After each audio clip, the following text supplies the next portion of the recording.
Bonsoir à tous. Voilà, donc vous avez vu le thème de la médiation de ce soir, expérience de Pierre. Alors, on ne va pas regarder toutes les expériences de Pierre. Par exemple, voilà, quand Jésus lui demande m'aimes-tu, puis il y en a d'autres encore. Mais on va juste regarder trois expériences qu'il a faites avec le Seigneur et qui concernent son univers de vie, c'est-à-dire la mer, les lacs et dans lesquels, bon, bien sûr, nous pouvons aussi nous retrouver. Moi, je dis souvent que, bon, Pierre, on lui ressemble souvent, hein, on n'a pas forcément le même tempérament, mais on a souvent des réactions un peu similaires.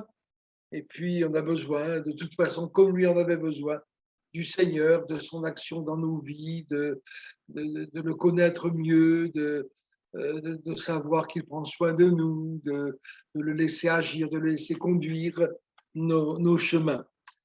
Voilà, donc ces expériences concernent sa vie et me font dire qu'on n'a pas besoin d'aller bien loin pour que le Seigneur agisse dans nos vies.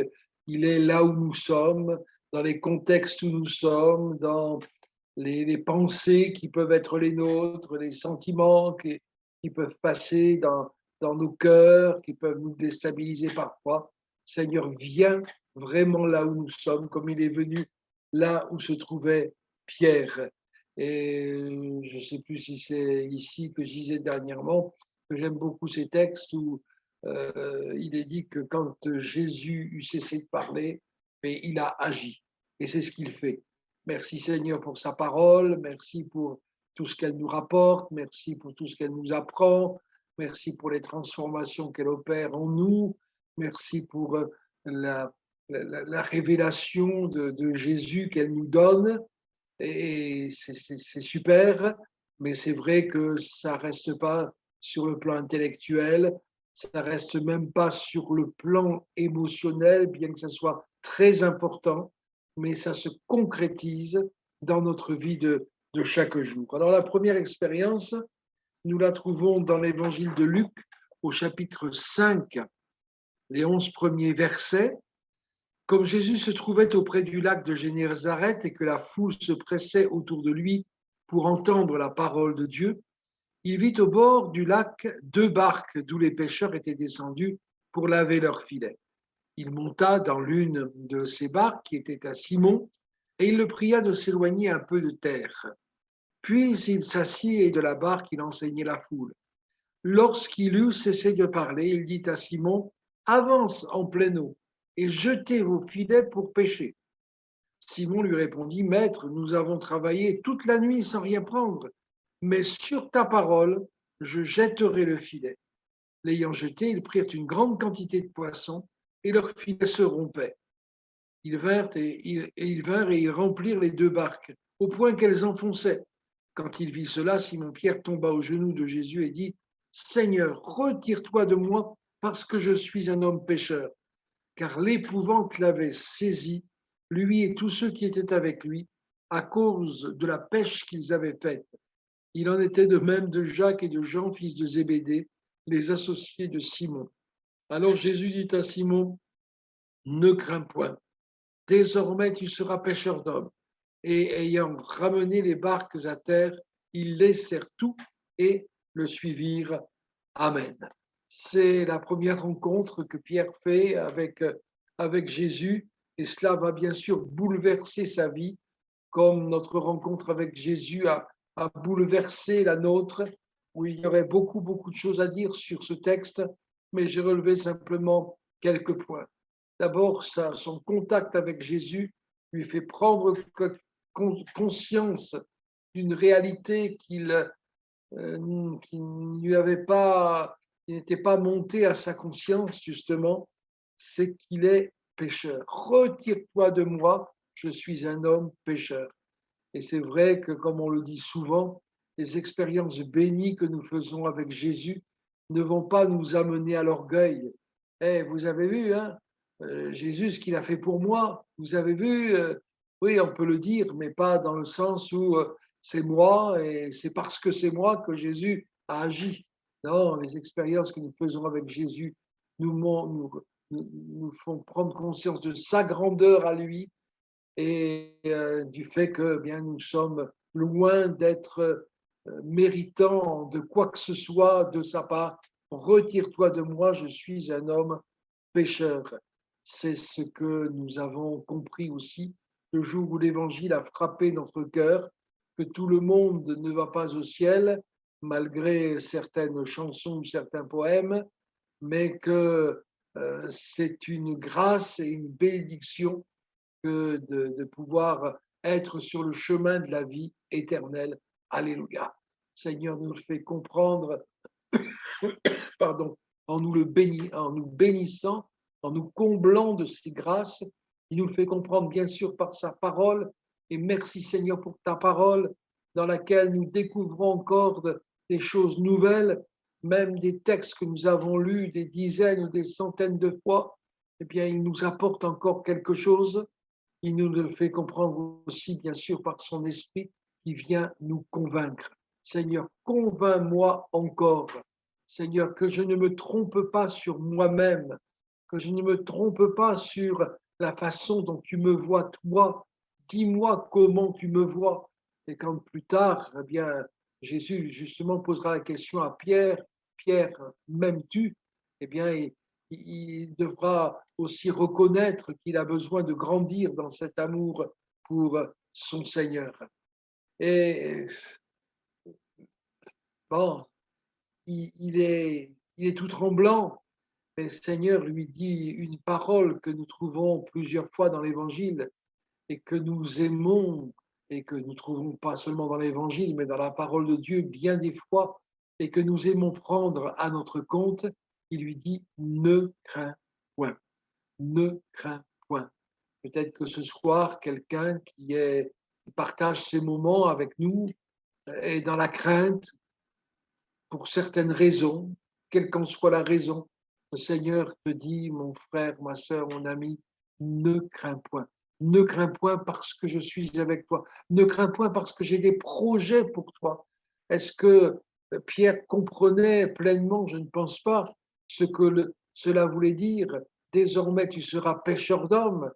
Je pense qu'à ce moment-là, il se demandait de quoi Jésus parlait, parce que bon, les hommes, ils ne sont pas comme des poissons, tout au moins ceux qui pêchaient dans ses filets, mais Jésus lui commence à lui dévoiler les projets qu'il a pour lui.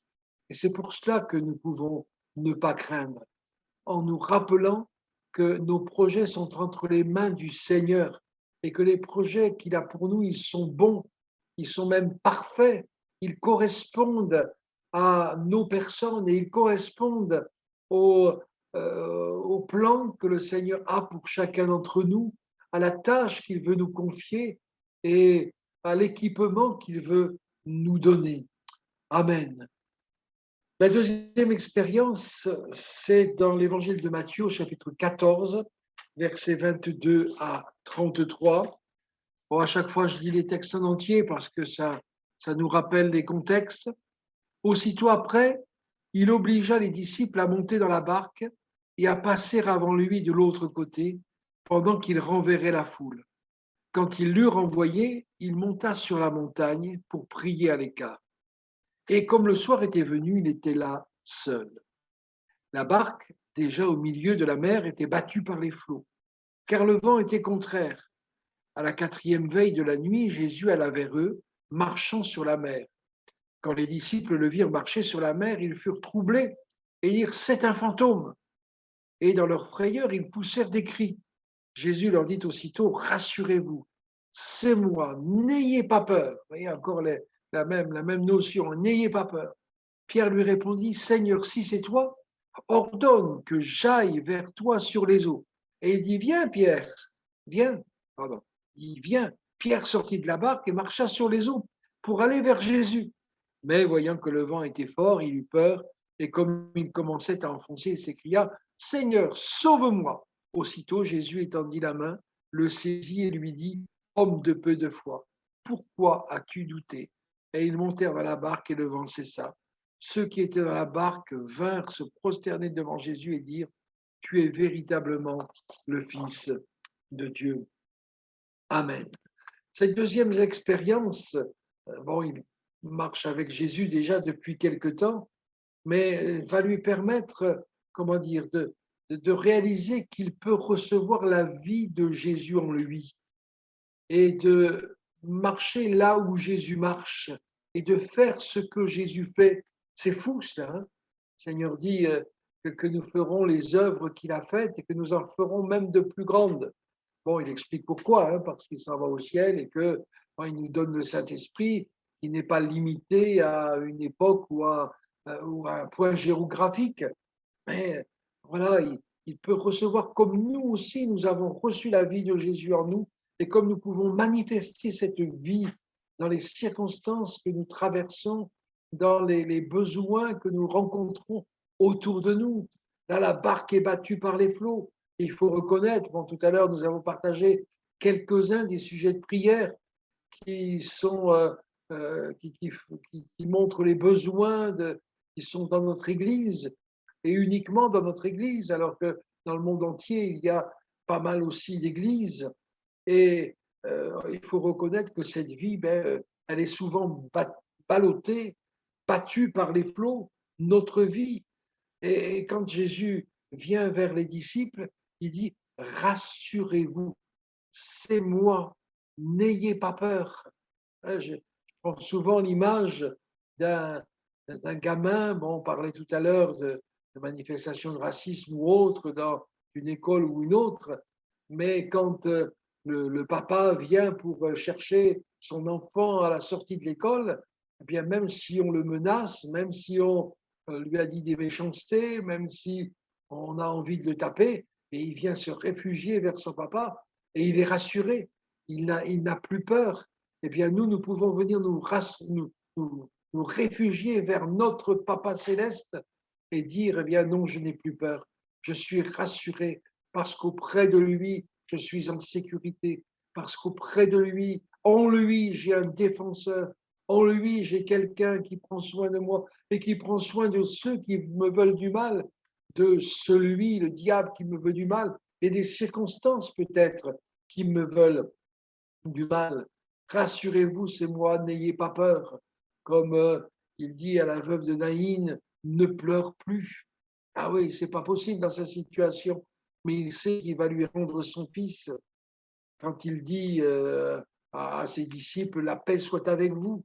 Oui, parce qu'ils ont besoin de paix. Alors ce soir, quelqu'un a peut-être besoin de paix.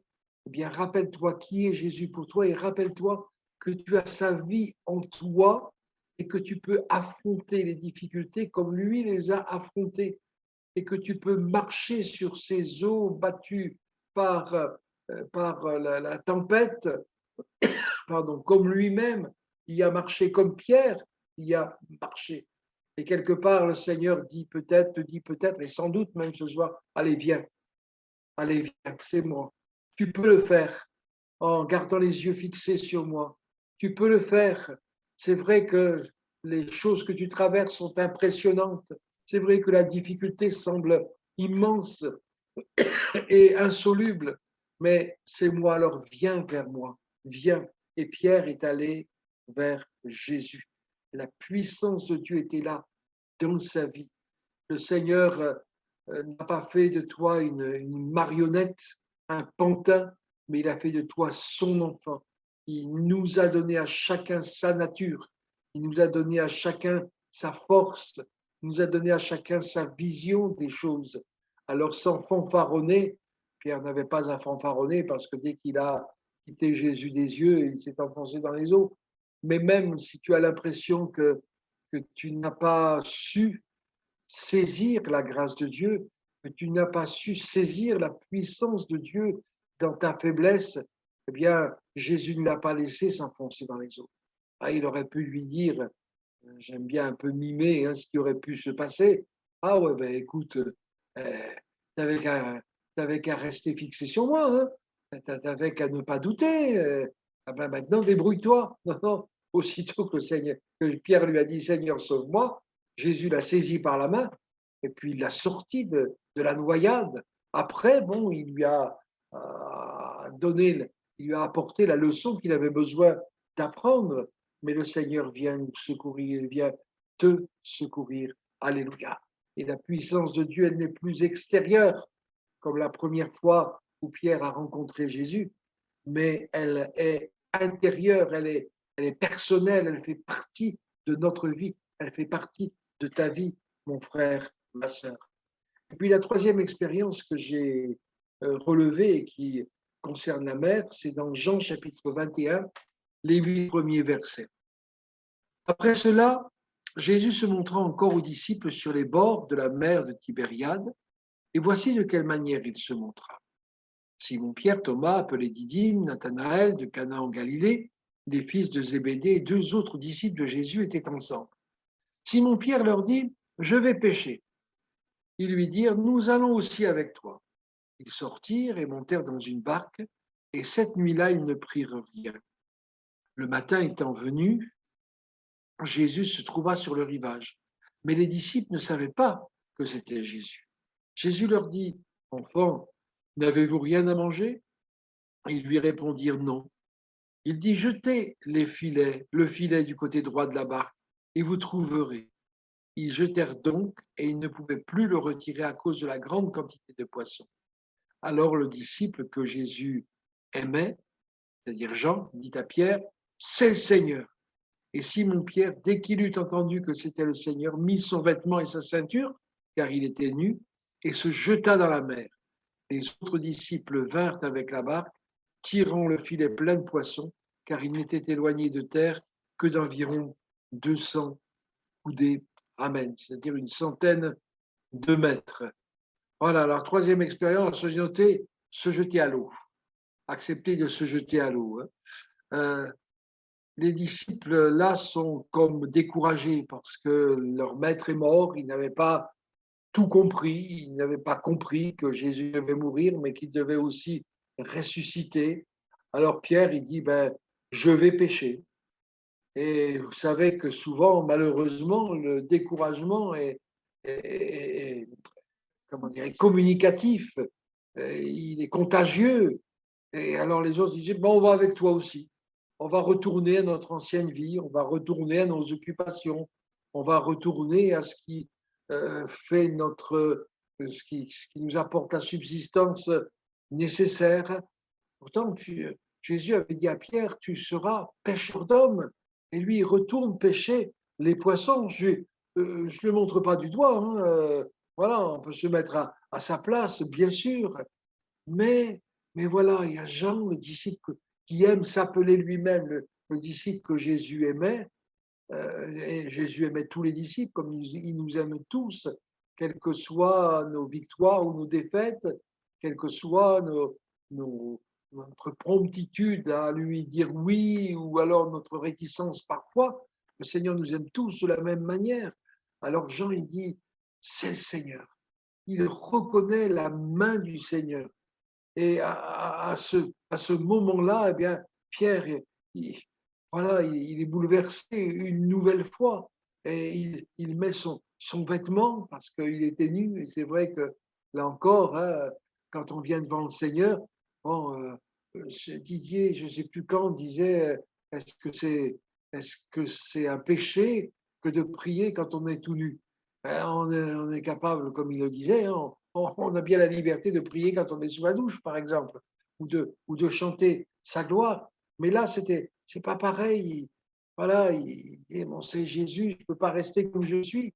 Et c'est vrai que quand on se trouve nu moralement, nu spirituellement, peut-être, le Seigneur ne veut pas. Hein, il dit, je te conseille d'acheter des vêtements, je te conseille d'acheter un collier pour oindre tes yeux et des vêtements pour te vêtir. Et le seul vêtement que nous pouvons mettre devant Jésus, c'est le vêtement de sa justice qui nous a acquis à la croix. Alors il met son vêtement et puis il se jette dans la mer. Là, il marche plus sur l'eau, il se jette à l'eau carrément. Ah Seigneur, aide-moi à ne pas avoir peur de me mouiller pour aller vers toi, de me mouiller pour aller vers les expériences que tu as préparées pour moi, de me mouiller pour accomplir les choses que tu as préparées pour moi aussi, les œuvres bonnes que tu as préparées pour que je les pratique. Aide-moi, Seigneur. Aide-moi peut-être à faire de nouvelles expériences avec toi. c'est un peu la conclusion, le but de ce message. Seigneur, ça fait combien de temps que j'ai fait la dernière expérience avec toi, d'une manière concrète? Ça fait combien de temps que j'ai fait une découverte avec toi, une découverte de ta personne? Ça fait combien de temps que j'ai fait un certain progrès dans ma marche chrétienne? Ça, alors Seigneur, moi je veux de nouvelles expériences. Je veux, comme on chante parfois, quelque chose de nouveau. Mets dans mon cœur, Seigneur, quelque chose de nouveau. Pas pour la nouveauté, pas pour le nouveau, parce que si c'est ça, on se lasse vite de ce qui est nouveau. Mais Seigneur, du nouveau parce que je veux être plus profond avec toi. Du nouveau parce que je veux que ces expériences qui ne sont pas la base de ma foi, c'est ta parole qui est la base de ma foi. Et que ces expériences puissent venir étayer ma foi et m'aider concrètement oui, à désirer faire des progrès avec toi, oh Seigneur. Merci parce que Paul disait que sa prédication ne reposait pas sur les discours habilement conçus de la sagesse, de la philosophie des hommes, mais sur une démonstration d'esprit et de puissance. Alors Seigneur, démontre encore ton esprit, ta puissance dans ma vie, dans nos vies, au milieu de ton Église, Seigneur, afin que je puisse aller plus loin avec toi. Que ce ne soit pas, comment dire, que je n'ai pas besoin, c'est important de le dire, d'une expérience pour aller plus loin, mais que mon chemin soit encore jalonné d'expériences parce que je suis en communion avec Jésus, parce que je connais Jésus, parce que je désire faire des progrès avec lui. Je ne sais pas de quelle expérience tu as besoin, mon frère, ma sœur, mais je sais que le Seigneur saura te la faire vivre. Attends-toi simplement à lui. On a donné des sujets de prière. Peut-être c'est la réponse à ces sujets de prière. Peut-être ce sont d'autres choses encore. Une porte ouverte pour le travail, pour nos bien-aimés qui en ont besoin. Une expérience dans les examens que nos jeunes vont passer. Une expérience dans peut-être une réconciliation avec des bien-aimés avec qui on peut être fâché depuis longtemps. Enfin, le Seigneur est un Dieu qui, comment dire, comme on dit, hein, c'est notre découverte du Seigneur, notre foi, elle est fondée, comme je disais tout à l'heure, sur la parole de Dieu. Et c'est important, mais elle est aussi euh, fortifiée par les expériences que nous vivons avec le Seigneur. Et si Dieu n'était qu'un Dieu de l'abstrait, qu'un Dieu de la parole, eh bien, notre vie serait sans doute fade, notre tête serait peut-être bien remplie, mais notre Dieu est un Dieu du concret, un Dieu qui connaît les choses dont on a besoin. C'est vrai qu'il y a des façons que le Seigneur a de se révéler, qu'il utilise pour certains et pas pour d'autres. Il y a des choses peut-être que j'aimerais vivre avec lui, mais le Seigneur sait, il sait ce dont j'ai besoin et il sait ce dont tu as besoin, mon frère, ma soeur. Alors qu'il te donne, qu'il nous donne de vivre de nouvelles expériences avec lui. Amen. Merci, c'est vrai, Seigneur. Merci pour la vie que tu nous as donnée. Merci pour le fondement de notre foi. Merci pour ta parole qui est la vérité. Mais merci aussi pour ton amour pour nous, ton amour concret pour nous.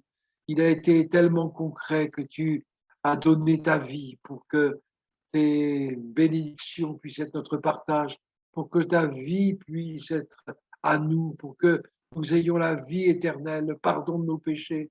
Merci Seigneur de bénir mes frères, mes sœurs, de me bénir aussi, de bénir nos familles. Merci de nous aider Seigneur à entrer dans tes plans, à entrer dans tes projets.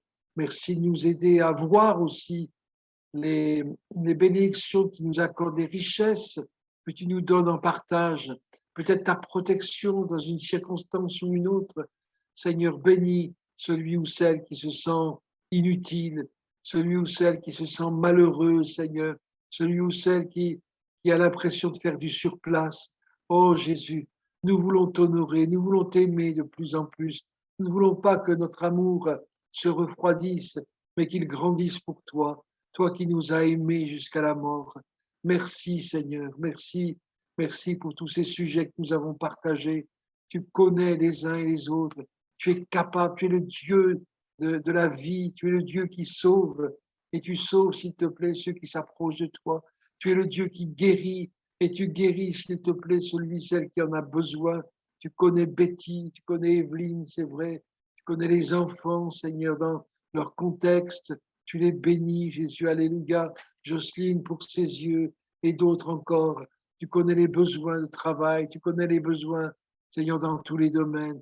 Merci pour ce qui est rapporté dans l'Évangile et qui nous encourage parce que tu es le Dieu de Pierre, mais tu es aussi notre Dieu, Seigneur. Tu n'as pas changé, tu es puissant. Aide-nous, Seigneur, à vivre les choses que tu veux que nous vivions. Aide-nous, Seigneur, à te laisser nous remplir de toi afin de manifester tes œuvres, afin de manifester la nouvelle nature que tu nous as donnée. Béni sois-tu pour tout, Jésus. Amen.